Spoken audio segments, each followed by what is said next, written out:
Hello everyone, मैं हूँ कृति कामली। कैसे हो आप सब? आई होप आप सब ठीक होंगे। Welcome to the dream stitching. तो आज की क्लास में मैं आपको ये क्लियर करने वाली हूँ कि आर्म होल में यहाँ पे जो इस तरीके से क्रीज आ जाती है, वो क्रीज कैसे आती है, कि आप ऐसी कौन सी मिस्टेक करते हो जिसकी वजह से आपकी हर ब्लाउज में, हर कोई कुर्ती में आपको यहाँ पे क्रीज देखने को मिलती है। आप कितना भी ट्राई करो बट ये वाली क्रीज आप नहीं मिटा पाते हो। तो ये किस तरीके से, मतलब उसकी कटिंग कैसे करनी रहती है, उसकी सही मेथड क्या है, तो आपकी ब्लाउज में कोई भी क्रीज नहीं आएगी। तो आज मैं आपको ऐसी ट्रिक बताने वाली हूँ कि आज के बाद आपकी ब्लाउज या कुर्ती में कहीं पे भी आर्म होल में क्रीज नहीं आएगी। ओके, तो बहुत सारे लोगों को, पहले जो भी हमारी क्लास देखते रहेंगे उनको तो पता रहेगा, बट जो जो नए सब्सक्राइबर जुड़े हैं ना, उनको नहीं पता रहेगा। तो आप अच्छी से क्लास को देखना, क्योंकि आज मैं आपको बहुत कुछ नया सिखाने वाली हूँ जो आपने कभी ऐसे इस टाइप से कभी ड्राफ्टिंग उसकी कटिंग की नहीं रहेगी। आप एक ही बारी में परफेक्ट ब्लाउज या कुर्ती बना सकते हो, वो भी परफेक्ट फिटिंग वाली, बिना क्रीज की। ओके, आर्म होल में टक्स भी लगाना जरूरी रहता है, कितने इंच का लगाना रहता है, वो सब कुछ आपको आज की क्लास में सीखने को मिल जाएगा। ओके, तो आप वीडियो को थोड़ा सा भी स्किप मत करना, क्योंकि उसमें बहुत सारी ऐसी इंपॉर्टेंट चीज़ है जो आपको जानना बहुत ज़रूरी है। तो अभी समझो आपको वन टक्स ब्लाउज बनानी रहेगी, तो यहाँ पे मैंने नॉर्मल ड्राफ्टिंग करके रख दिया है। तो आप क्या करते हो, अभी तक जो मेरी क्लास को फॉलो करते रहेंगे ना, उनको तो पता रहेगा, बट जो नए लोग जुड़े हैं उनको ये नहीं पता रहेगा। तो मैं आज आपको बताने वाली हूँ कि आर्म होल में जो क्रीज आती है वो क्यों आती है, आप ऐसी क्या गलती करते हो जिसकी वजह से आपको यहाँ पे आर्म होल में आपको क्रीज देखने को मिलती है। अगर आपको वन टक्स ब्लाउज बनानी रहेगी तो यहाँ पे आप टक्स लगाओगे और छोड़ दोगे, तो ये हो गया। बट ऐसा नहीं रहता है, आर्म होल में क्रीज आती है क्योंकि आप ना आर्म होल में टक्स नहीं लगाते हो। आप क्या करते हो, कुछ भी ब्लाउज बनाते हो, कुर्ती बनाते हो ना, तो डायरेक्ट आपका जो मेन फैब्रिक रहता है ना, उसी को कट कर देते हो। आप उसकी पैटर्न निकालना पसंद नहीं करते हो। आपको लगता है कि नहीं, मैं पैटर्न निकालूंगी तो फिर मेरा पैटर्न पेपर वेस्ट जाएगा, फिर कस्टमर मुझे उतनी सिलाई भी नहीं देगा।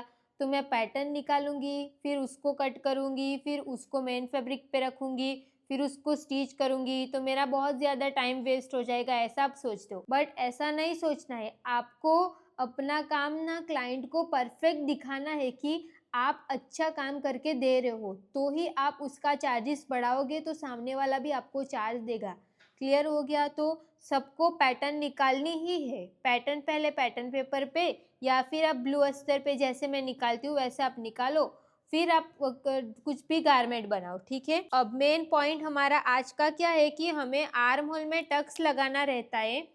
अगर आप टक्स नहीं लगाते हो तो आपको आर्म होल में क्रीज मिलती है, तो आपको साइज के हिसाब से कितने इंच का टक्स लगाना रहेगा। तो ये हमारा कॉमन टॉपिक हो चुका है, जिसने हमारा पहले से क्लास देखी रहेगी, बेसिक क्लास देखा रहेगा, उन सबको पता रहेगा। वो जो नए सब्सक्राइबर जुड़े उनको नहीं पता रहेगा।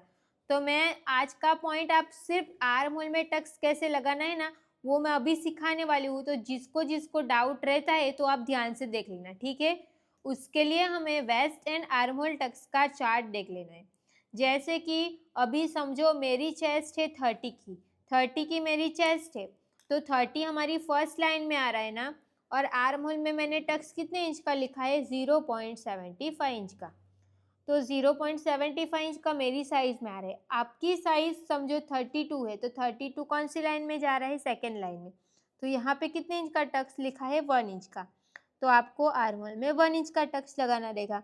बट अगर आपकी साइज 38 से प्लस रहेगी तो आपको कितना लगाना रहेगा, तो 1.25 इंच लगाना रहेगा। क्लियर हो गया? अब आपको साइज के हिसाब से कितना टक्स लगाना रहेगा ये तो आपने सीख लिया। अब आपको लगाना कैसे है, अभी हम वो क्लियर करेंगे। तो मेरी साइज में 0.75 इंच टक्स आता है ना, तो ये वाली जो लाइन है ये मेरी चेस्ट लाइन है। अब इंची टेप को इसके ऊपर रख देना है, इसके ऊपर रख दिया। अब 0.75 इंच का टक्स लगने वाला है ना, तो 0.75 इंच मेरा इंची टेप में यहाँ पे आ रहा है। तो जो आर्म होल का शेप है ना, उस पर मार्क करना है। तो ये 0.75 इंच को आर्म होल के शेप के पास मिल जाएगा। देखो यहाँ पे आके मिल गया ये वाला, तो यहाँ पे मैंने मार्क कर दिया, 0.75 इंच पे मार्क कर दिया। अब आपको 0.75 इंच का हाफ कर देना है। ये पॉइंट समझो, हाँ, 0.75 का आपको हाफ कर देना है, मतलब उसका डिवाइड 2 करना है। अब 0.75 इंच का डिवाइड 2 करेंगे ना तो हमारा आंसर आएगा 0.3 इंच। 0.3 इंच मतलब कितना, तो 0.25 इंच और एक लाइन। तो आपको क्या करना है, ये जो मार्क किया उससे आपको 0.25 इंच और एक लाइन जितना ऊपर मार्क करना है। ऊपर ये मार्क कैसे किया, तो जो जितने भी इंच का हमारा टक्स रहता है ना उसका आपको आधा कर देना है और आधा करके जो आंसर आएगा उसको आपको ऊपर मार्क कर। क्लियर हो गया? ये ऊपर मार्क करेंगे उसको हम एपेक्स पॉइंट के साथ मिलाएं। ये हमारा एपेक्स पॉइंट है तो यहाँ पे हम मैच कर देंगे। ये मिला दिया। अब हमें यहाँ पे टोटल हमें ये वाला गैप कितना ऐसे फोल्ड करना है, तो 0.75। बट कैसे करना है, तो समझो मैं आपको यहाँ से जो आर्म होल का शेप है ना वहाँ पे 0.75 इंच में मार्क करूँगी ना, तो इसको हम यहाँ पे मैच करेंगे। ये वाली लाइन को समझो हम यहाँ पे मैच करेंगे ना, यहाँ पे मैं सिर्फ स्केल रख रही हूँ, तो ये वाली लाइन मैच करेंगे तो ये तो हमारा यहाँ पे रहेगा, बट स्टिच हमारी यहाँ से जाएगी ना, तो यहाँ से हम चेक करेंगे ना तो 0.75 इंच का टक्स नहीं लगेगा, तब ना एक लाइन जितना कम पड़ जाएगा। तो इसके लिए आपको क्या करना है, जो भी हमारा आर्म होल का शेप ड्रॉ हुआ है ना वहाँ से आपको हाफ इंच नीचे डॉट डॉट वाली लाइन ड्रॉ कर देनी है। अब आपको हाफ इंच नीचे से ही 0.75 जहाँ पे आएगा वहाँ पे मार्क करना है। तो आप चेक कर सकते हो, पहले मैंने यहाँ पे मार्क किया था, अब मार्क हमारा यहाँ पे आया, तो कितना डिफरेंस हो जाता है ना। इसके लिए आपको ये छोटे छोटे पॉइंट भी ध्यान में रखना ज़रूरी है। तो ये जो गैप अभी रहेगा ना हमारा वो 0.75 इंच का परफेक्ट रहेगा। क्लियर हो गया? अब हमें ये लाइन को, ये हमारी 5 इंच में एक लाइन कम आ रहा है तो सेम ये भी आनी चाहिए ना, तो यहाँ पे मैंने मार्क कर दिया, ये मार्क करके हो गया। अब हमें यहाँ से हाफ इंच डाउन जाना है, हाफ इंच नीचे जाना, वो सब साइज के लिए फिक्स है। अब मैं कैसे स्केल को रखूँगी वो ध्यान रखना। यहाँ पे देखो ये स्केल का सीधा पार्ट है, उसको हम यहाँ पे मैच करेंगे, साइड से परफेक्ट मैच करेंगे और यहाँ पे भी मैं स्ट्रेट लाइन ड्रॉ कर दूँगी।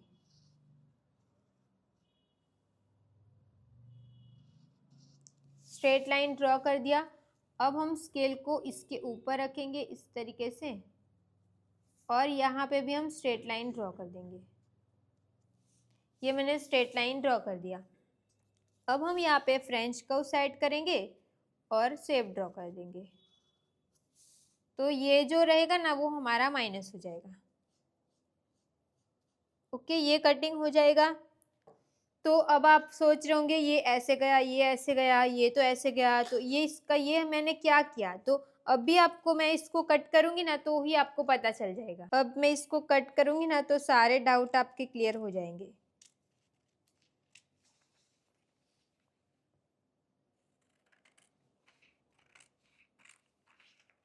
जो भी लाइन मैं यहाँ पे कट कर रही हूँ ना उसी लाइन को आपको भी कट कर देना है।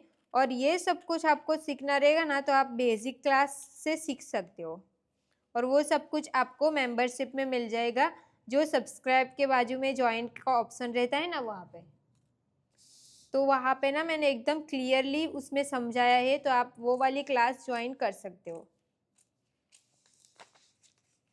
जो आपको यूट्यूब पे सीखने को मिलता है ना उससे बहुत ही डीप में वहाँ पे सब कुछ एक्सप्लेन किया हुआ रहता है और वहाँ पे आपका डाउट सॉल्व भी हो जाता है, तो आप इजीली वहाँ से सीख सकते हो।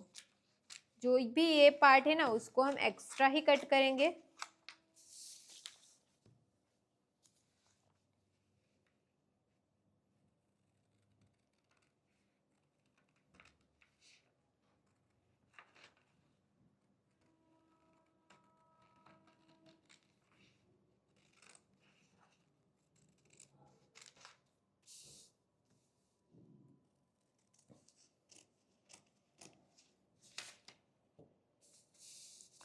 अब देखो, समझो आपको सिर्फ एक टक्स ही ब्लाउज बनानी रहेगी। हाँ, फिर हमने तो यहाँ पे भी टक्स लिया, तो आप तो यहाँ पे भी इसको स्टिच करना पड़ेगा ना, जैसे इसको स्टिच करेंगे वैसे इसको भी स्टिच करना पड़ेगा। बट अगर इसको स्टिच ही ना करना पड़े और ये टक्स भी लगा देंगे, ऐसा मैं आपको सिखाऊंगी तो कितना अच्छा रहेगा ना। तो वो कैसे करेंगे, तो देखो ये वाला जो टक्स है ना उसको हम ना, ये तो हमारी पैटर्न है ना, तो पैटर्न में तो हम इसको इजीली माइनस कर सकते हैं, तो इसको हम यहाँ से फोल्ड कर देंगे। देखो इसको माइनस कर दिया तो ये हमारा जो आर्म होल का शेप है ना वो भी परफेक्ट आ जाएगा। एक दो लाइन ऊपर नीचे हुई रहेगी ना तो आपको फ्रेंच कर्व को वापस से सेट कर देना है और यहाँ पे शेप ड्रॉ कर देना है। अब हम इसकी कटिंग कर देंगे।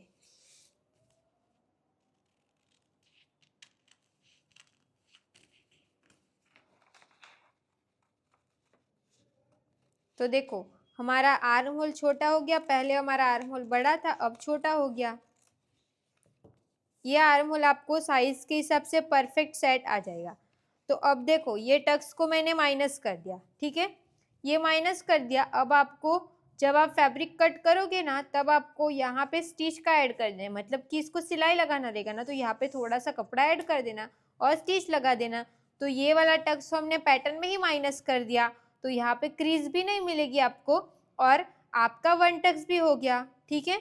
अब मैं इसको साथ में करूँगी ना तो देखो हमें परफेक्ट मिल जाएगा। यहाँ पे जो एक्स्ट्रा फैब्रिक हो रहा था ना उसको हमने टक्स लगा के माइनस कर दिया और ये टक्स तो आपका मेन फैब्रिक में दिखने भी नहीं वाला है। तो आपको ये आज जो मैंने मेथड सिखाया वो कैसा लगा? जो नए सब्सक्राइबर्स जुड़े हैं वो प्लीज़ आप मुझे कमेंट में बताना कि आपको ये जो देखने को मिला वो कुछ अलग लगा, नया लगा कि कैसा लगा, आप मुझे कमेंट में बताना। ओके।